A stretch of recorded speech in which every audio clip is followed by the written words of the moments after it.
भारत माता की जय, भारत माता की जय। আসন্ন লোকসভা নির্বাচনকে সামনে রেখে বৃহস্পতিবার থেকে প্রচার আরও বেগবান করল রাজ্য বিজেপি। এদিন পুর নিগমের বিভিন্ন ওয়ার্ড থেকে শুরু করে রাজ্যের প্রতিটি জায়গায় বাড়ি বাড়ি প্রচার শুরু করে বিজেপি।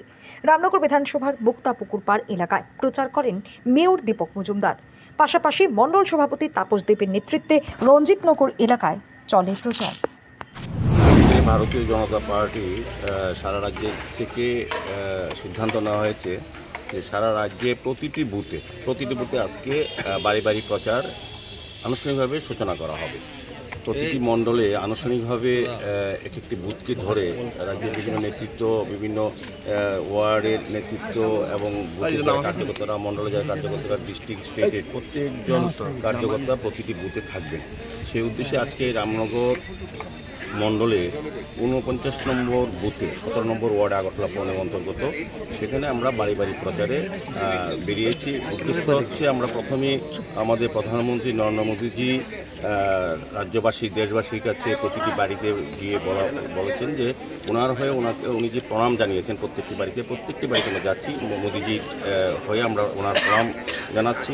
পাশাপাশি আমাদের পশ্চিম ত্রিপুরা লোকসভা কেন্দ্রের নির্বাচনে যিনি আমাদের দলের প্রার্থী, প্রাক্তন মুখ্যমন্ত্রী আমাদের বিপ্লব কুমার দেব, ওনার সমর্থনে আজকে বাড়ি বাড়ি প্রচারণা রেখেছি। আমরা ওনাকে বিপুল ভোটে জয়ী করার জন্য নাগরিকদের, ভোটারদের আমরা আশীর্বাদ চাইছি ওনার পক্ষ থেকে। মূলত আজকে আমাদের এই ওয়ার্ডে যিনি কর্পোরেটর আছেন, শিখা ব্যানার্জি আমাদের MIC মেম্বার, তুষারকান্ত ভট্টাচার্য আমাদের নিষিদ্ধ মহিলা কর্পোরেটর, ভাস্বতী বর্মা কর্পোরেটর সহ এই মণ্ডলের বিভিন্ন নেতৃত্ব তারা সবাই এসছেন, বিভিন্ন কার্যকর্তারা এসছেন, ওয়ার্ডের সমস্ত কার্যকর্তারা এসছেন। সার্বিকভাবে আসন্ন নির্বাচনকে সামনে রেখে আমরা বাড়ি বাড়ি প্রচারে আনুষ্ঠানিকভাবে আজকে শুরু করা হয়েছে।